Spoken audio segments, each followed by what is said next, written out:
नमस्कार दोस्तों, मैं योगेश मैकेनिक एक बार फिर से आपका स्वागत करता हूं अपने YouTube चैनल में। तो दोस्तों, जैसा कि आपने देखा ही होगा, मेरा थंबनेल देख के आप समझ ही गए होंगे कि आज की वीडियो किसके ऊपर होने वाली है। तो दोस्तों, आज हम आपको बजाज CT100 के गियर असेंबलिंग के बारे में पूरी डिटेल से बताएंगे और इस वीडियो के अंदर हम बताएंगे कि गियर को किस तरीके से अनबॉक्स करे हुए को असेंबल किया जाता है, जिससे इस वीडियो के द्वारा जो मैकेनिक भाई है जो कभी गियर बिखेरने में या उसको अनबॉक्स करने में घबराते हैं या उनको मुश्किल होती है काम करने में, तो वो इस वीडियो को देख के गियर असेंबलिंग अच्छे से कर सकते हैं। तो दोस्तों, जैसा कि आप सभी को पता होगा, ये 100cc बाइक है और इसके गियर फिटिंग में ऐसा कुछ ज़्यादा स्पेशल होता नहीं है, लेकिन फिर भी कई बार कई मैकेनिक लोग हैं जो इन गाड़ियों के गियर असेंबलिंग में परेशान होते हैं। तो इसीलिए मैं आज ये वीडियो बना रहा हूँ और इस वीडियो के द्वारा मैं आपको बताऊंगा कि किस तरीके से गियर की फिटिंग करें जिससे उसकी फिटिंग अच्छे से हो सके और आपका डर भी हमेशा के लिए खुल जाए। तो जैसा कि आपको मेरे हाथ में दिख रही होगी दोस्तों, ये हमारी क्लच की शाफ्ट है। ज़्यादातर मैकेनिक लोग इसे क्लच की शाफ्ट बोलते हैं और वैसे इसको इनपुट शाफ्ट भी बोलते हैं। इसके अंदर दोस्तों 2 गियर ऑलरेडी असेंबल है और ये 4 गियर की गाड़ी है, क्योंकि बजाज की CT100 है इसलिए इसमें 4 ही गियर होते हैं। तो 2 गियर इसके अंदर ऑलरेडी असेंबल है, इसके अंदर हमें 2 गियर और असेंबल करना है, तो वो हम आपको इस वीडियो के अंदर बताएंगे। तो वीडियो को स्किप ना करें, बने रहिए वीडियो के अंदर। तो दोस्तों, ये हमारी आउटपुट शाफ्ट है, इसको स्पॉकेट शाफ्ट भी बोलते हैं, कई मैकेनिक इसको स्पॉकेट शाफ्ट बोलते हैं और वैसे इसको आउटपुट शाफ्ट बोलते हैं। इसमें भी 2 गियर ऑलरेडी असेंबल हो रखे हैं, हमें सिर्फ इसके अंदर 2 गियरों का असेंबलिंग करनी है और इन चारों गियरों को असेंबल करने के बाद इसको चैम्बर में फिट करेंगे और किस तरीके से इसकी फिटिंग करनी है वो हम आपको इस वीडियो के अंदर बताते हैं। तो चलिए शुरू करते हैं। तो दोस्तों, सबसे पहले हम लेते हैं इनपुट शाफ्ट और इसकी गियर की फिटिंग करते हैं। तो जैसा कि आपको दिख ही रहा होगा, नीचे ये गियर के हमारे गियर रखे हुए हैं। तो सबसे पहले हम इसके अंदर ये वाला गियर लेंगे, जिसके एक हिस्से में तो 6 खूंटियाँ बनी हुई है, यानी 6 मार्किंग बनी हुई है और दूसरी तरफ इसके 3 मार्किंग बनी हुई है। दोस्तों, अगर इस गियर को हम इस जगह लगाएंगे तो इसको उल्टा और सीधा किस तरीके से लगाना है तो वो आपको पहले कंफर्म कर लेना चाहिए। तो पहले हम इसको एक बार इस तरीके से लगाते हैं। तो दोस्तों, इस तरीके से लग तो रहा है ये, लेकिन इसमें एक प्रॉब्लम आ रही है, आपको दिख नहीं रहा होगा, मैं आपको अच्छे से दिखा देता हूँ। इस गियर के अंदर जो ये खूंटी दूसरे गियर की खूंटी से टच हो रही है, तो उसमें क्या है दोस्तों, ये मार्किंग बनी हुई है, जैसा कि आपको दिख ही रहा होगा, ये निशान बना हुआ है, ये इस जगह निशान बना हुआ है। अगर हम इस गियर की फिटिंग करते हैं और इसको जब आपस में चलाते हैं तो ये निशान पूरी तरीके से गायब नहीं हो रहा है, ये हमें कुछ कुछ इस साइज का दिख रहा है। इससे ये साबित होता है कि ये गियर हमने उल्टा लगाया। तो इसको हम अब पलट के इस तरफ से लगाते हैं, यानी ये जो 6 ग्रुप बने हुए हैं ये हमें नीचे की तरफ रखने हैं इस तरीके से। तो ये हमारा एक गियर असेंबलिंग हो चुकी है। इसके बाद हम लगाएंगे इसके ऊपर का गियर। तो दोस्तों, जैसा कि आपको दिख रहा होगा, इसमें भी 3 खूंटियाँ बनी हुई है और इसी तरीके से इसमें भी 3 खूंटियाँ है।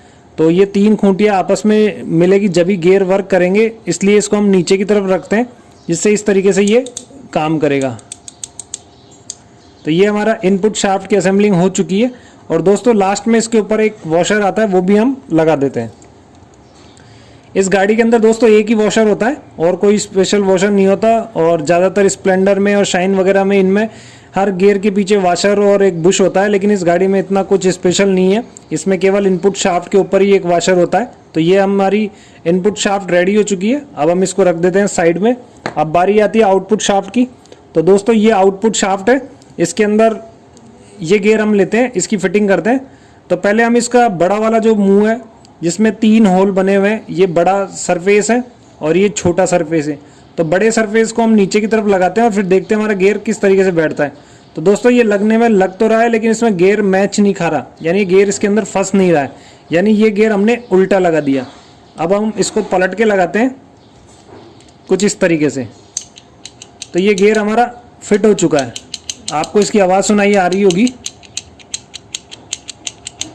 तो ये गियर फिट हो चुका है, यानी ये गियर इसी तरीके से लगेगा। अब हम इसके ऊपर ये वाला गियर लगाएंगे। अब ये इसका एक सरफेस तो बिल्कुल प्लेन है और दूसरा सरफेस है वो अंदर की तरफ उभरा हुआ है। तो इसको उल्टा और सीधा हम किस तरीके से मार्क करें कि ये हमने सीधा लगाया या उल्टा लगाया, तो इसके लिए हम सबसे पहले इसको इस तरीके से लगाते हैं, इसका प्लेन सरफेस हम अंदर की तरफ लगाते हैं। और दोस्तों ये गरारी इसके अंदर डीली है, इसका मतलब यहाँ एक बुश आएगा, तो ये बुश भी हमारे पास रखा हुआ है, तो हम ये बुश लगा लेते हैं। ये बुश लगाने के बाद दोस्तों जब हम इस गियर को चलाएंगे इस तरीके से, तो दोस्तों लगने में तो ये गियर इस तरीके से लग रहा है, लेकिन जब इसको अच्छे से अगर चेक करें तो समझ में आता है कि ये गियर उल्टा है, क्योंकि इसके अंदर जैसा आपको दिख ही रहा होगा इसके ऊपर ये निशान बने हुए हैं, तो ये निशान नीचे की तरफ होने की वजह से, इन ग्रुपों से टच होने की वजह से ये निशान आता है। तो इस गियर को हम उल्टा लगाएंगे कुछ इस तरीके से।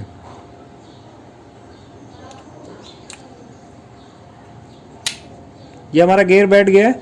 अब हम नीचे वाली गरारी को लगा के देखते हैं, ये हमारा अच्छे से वर्क कर रहा है दोस्तों। तो दोस्तों फाइनली हमारा आउटपुट शाफ्ट इंस्टॉलेशन का भी काम हो चुका है। अब हम दोनों गियरों को असेंबल करेंगे। जैसा कि आपको चैम्बर दिख रहा होगा दोस्तों, इसके अंदर गियर ड्रम यानी गियर सेलेक्टर भी बोलते हैं इसको, ये हमारा ऑलरेडी लगा हुआ है, क्योंकि ये हमारा किक साइड वाला चैम्बर है, यानी ये RH कवर है। तो इसी के अंदर हम गियर फिट करेंगे। वैसे फिटिंग इसकी दोनों चैम्बरों में हो सकती है, लेकिन ज़्यादातर केस में मैं गियर ड्रम को अलग करता नहीं हूँ, उसको लगी हुई पोजीशन में गियर असेंबल करता हूँ, जिससे इसकी परेशानी का सामना नहीं करना पड़ सके। और अगर इसके अलावा आप चाहते हैं कि गियर असेंबलिंग का काम हम लेफ्ट वाले चैम्बर के अंदर करके दिखाया, तो इसके लिए आप हमें कमेंट बॉक्स में लिख सकते हैं, इसके लिए मैं अलग से एक वीडियो बना दूंगा। तो चलिए दोस्तों इसको फिट करते हैं फटाफट से। तो दोस्तों इस गियर की फिटिंग होने के बाद ये गियर कुछ इस तरीके से लगता है।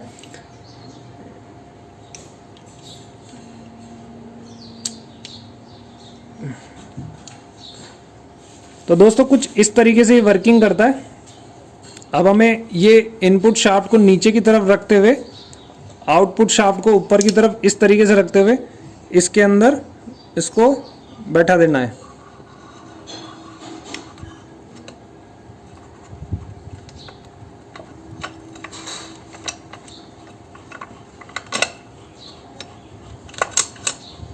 तो दोस्तों ये हमारी बैठ गई है।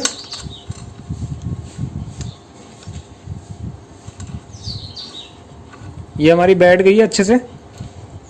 दोस्तों ये मैंने इसके जो गियर सेलेक्टर की जो पिन लगने वाले गियर हैं उनको हल्का सा ऊपर उठा रखा है, जिस वजह से ये गियर अच्छे से घूम रहे हैं। अगर मैं उनको नीचे छोड़ देता हूँ तो ये फंस जाएगा। ये देखिए ये फंस गया है। तो दोस्तों ये अच्छे से बैठ चुका है। अब हम इसके बाद इसके सेलेक्टर लगाएंगे और उसके बाद उसकी पिनें लगाएंगे और इसको कंप्लीट करके आपको बताएंगे कि गियर की फिटिंग किस तरीके से करते हैं। तो दोस्तों गियर असेंबलिंग के बाद ये हमारे पास बचती है दो ये फोरक की पिनें। अब इसमें कौन सी पिन किस तरफ लगेगी ये स्पेसिफाई इसकी साइज से ये मालूम चल रहा है। एक हमारा सेलेक्टर है जो छोटा है और एक सेलेक्टर बड़ा है।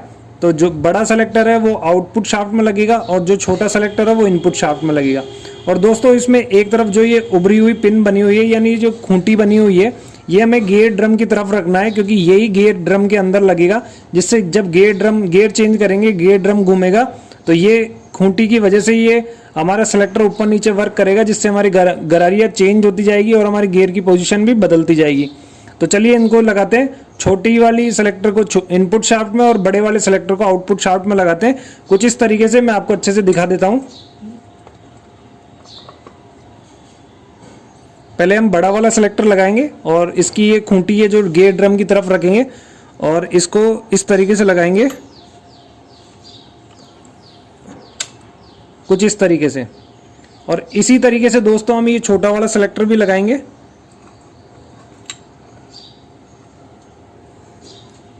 और इसकी खूंटी हम गियर ड्रम की तरफ रखेंगे कुछ इस तरीके से।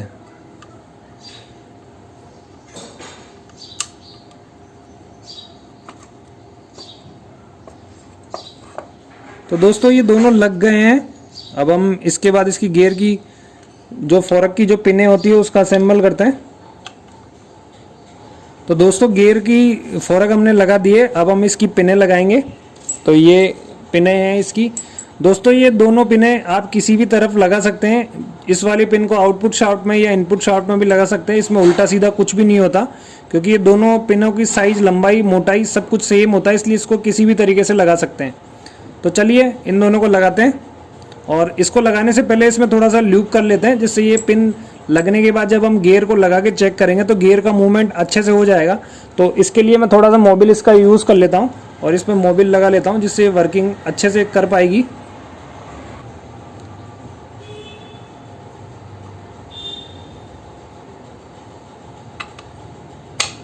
तो दोस्तों ये लगने के बाद कुछ इस तरीके का साउंड आता है जिससे हम समझ सकते हैं कि ये हमारी पिन बैठ गई है। इसी तरीके से हम आउटपुट शाफ्ट के सेलेक्टर के अंदर पिन लगाते हैं।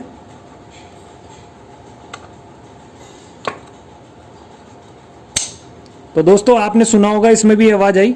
ये हमारी दोनों पिनें असेंबल हो चुकी है और ये हमारी गियर फिटिंग हो चुकी है। अब हम गियर लगा के इसको एक एक बार चेक करते हैं।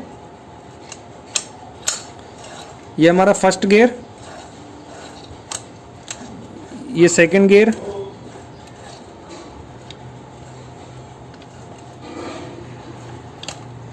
ये थर्ड गियर और ये फाइनल चौथा गियर। अब इसी तरीके से इसका ये थर्ड गियर, ये सेकंड गियर, ये फर्स्ट गियर और ये न्यूट्रल। तो दोस्तों इसी तरीके से गियर असेंबलिंग करी जाती है। आई होप जो मैं आपको समझाना चाह रहा था वो आप अच्छे से समझ गए होंगे। तो दोस्तों इस तरीके से आप 100 सीसी बाइक को, किसी भी तरीके की 100 सीसी बाइक के गियर को अनबॉक्स कर सकते हो और उसकी फिटिंग अच्छे से कर सकते हो। आपको बस इसके अंदर एक चीज़ ये हमेशा ध्यान रखनी है कि जो चीज़ आपको सबसे पहले निकालनी है उसको सबसे लास्ट में लगाना है और जो सबसे लास्ट में निकालना है उसको सबसे पहले लगाना है। इस तरीके से यदि आप फॉर्मूला बना के काम करोगे तो आप इंजन की फिटिंग में कभी कंफ्यूज नहीं होगे और अच्छे से इंजन असेंबलिंग कर पाओगे। और दोस्तों इसी तरीके की गियर से रिलेटेड यदि कोई क्वेरी या कोई क्वेश्चन आपके माइंड में रह गया है तो आप हमें कमेंट बॉक्स में लिख सकते हैं। उसके ऊपर मैं अलग से कोई वीडियो बना दूंगा। और दोस्तों यदि आप चाहते हो कोई स्पेसिफाई किसी बाइक के इंजन की या गियर असेंबलिंग की वीडियो बनाना है तो उसके लिए भी आप हमें कमेंट बॉक्स में लिख सकते हैं। मैं उसके ऊपर अलग से एक वीडियो बनाने की जरूर कोशिश करूंगा। चाहूँगा दोस्तों ये वीडियो आपको अच्छा लगा हो तो इसे लाइक करें, अपने दोस्तों के साथ शेयर करें और दोस्तों हमारे चैनल पर जो पहली बार इस वीडियो को देख रहे हैं वो हमारे चैनल को जरूर सब्सक्राइब करें। मिलते हैं अगले वीडियो में इसी तरीके की नॉलेज के साथ। तब तक के लिए नमस्कार, जय हिंद, गुड बाय।